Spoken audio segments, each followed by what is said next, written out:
Bonsoir, bonsoir, bonsoir à tous ceux qui sont sur le plateau et bonsoir à ceux-là qui vont nous suivre ou qui vont comprendre le cours de ce débat.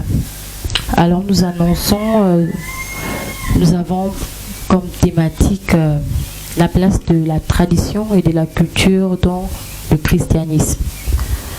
Et nous avons sur ce plateau le pasteur évangéliste Chris Gamaliel, la bien-aimée sœur Warel, voilà, qui sont là comme orateurs et oratrices principales, ainsi que la bien-aimée Elvie Henricia et la bien-aimée Marie, voilà, ceux-là qui prennent part à ce débat avec nous.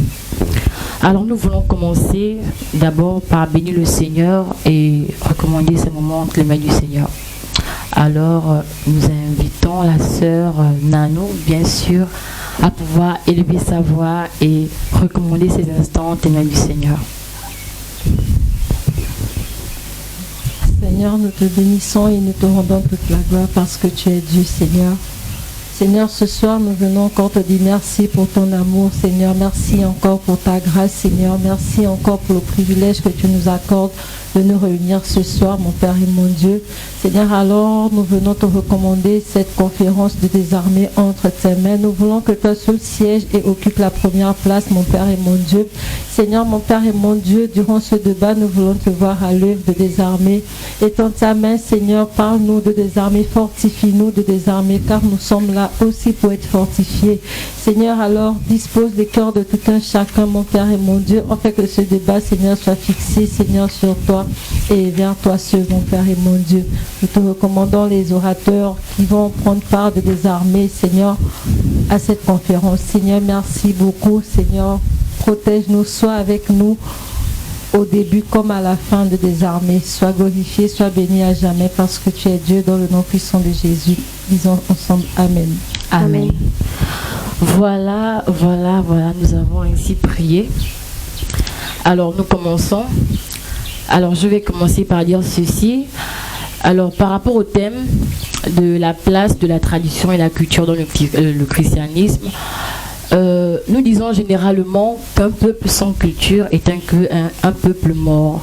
Nous disons aussi que la religion, voilà, serait une invention venue de l'Occident.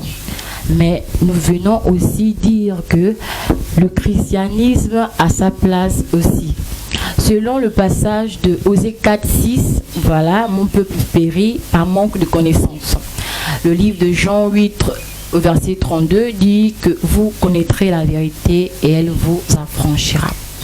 Alors nous allons commencer par donner une brève définition de qu'est-ce que la tradition pour tout un chacun ici ce soir. Nous commençons bien sûr par ma gauche avec le pasteur Chris pour nous dire selon lui qu'est-ce que la tradition.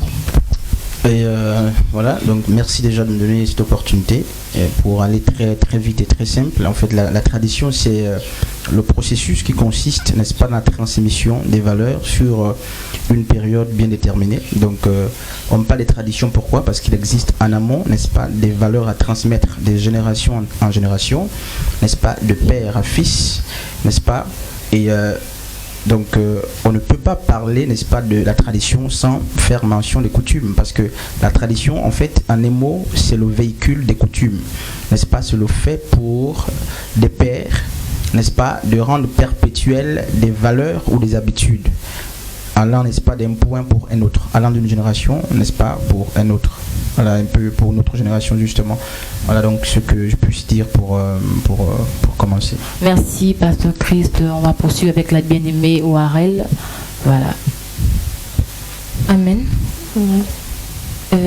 Selon mes recherches et selon les définitions que j'ai pu avoir, j'ai pu comprendre que la tradition est l'ensemble des biens culturels qui se transmettent de génération en génération au sein, j'ai noté, au sein d'une communauté. Il s'agit des valeurs et des coutumes et des manifestations. Amen. On comprend là que la tradition, c'est quelque chose qui se transmet de génération en génération, juste pour suivre ce qui a été fait depuis le début jusqu'à la fin en fait. Amen. Amen. Simple définition. Voilà. Alors, on va poursuivre aussi avec le christianisme. Qu'est-ce qu'on entend parler par christianisme? C'est quoi le christianisme? Bien évidemment, le pasteur Christ va d'abord répondre pour pouvoir étaler le christianisme, il faut le préciser, le christianisme, parce qu'il y a deux types de christianisme. Donc, je ne sais pas de quel christianisme nous parlons. Maintenant, d'une manière générale, le christianisme, c'est une religion qui est née, n'est-ce pas, de la séparation de quelques individus juifs. Donc, n'est-ce pas, le christianisme, c'est une religion à part entière, comme l'islam, comme l'hindouisme, n'est-ce pas? Donc, c'est une religion qui est née justement de la séparation, je disais, Auguste me répétait, n'est-ce pas, de quelques juifs, de leurs mœurs. Donc c'est avec la venue de Christ, n'est-ce pas, que le christianisme a connu son essor véritable. Donc qui parle du christianisme, j'espère que nous allons revenir, n'est-ce pas, sur cela, qui parle du christianisme, parle, n'est-ce pas, de Christ au départ. Donc le christianisme, n'est-ce pas, primitif, c'était la vie, n'est-ce pas, de Christ qui était rendue manifeste par les individus qui justement avaient trouvé en lui la dignité, n'est-ce pas, l'honneur. Et il s'agit des apôtres de Christ qui en amont étaient justement des zélotes pour la plupart, des hommes qui étaient attachés à la loi de leur père, donc aux traditions, aux us et coutumes de leur père. Je parle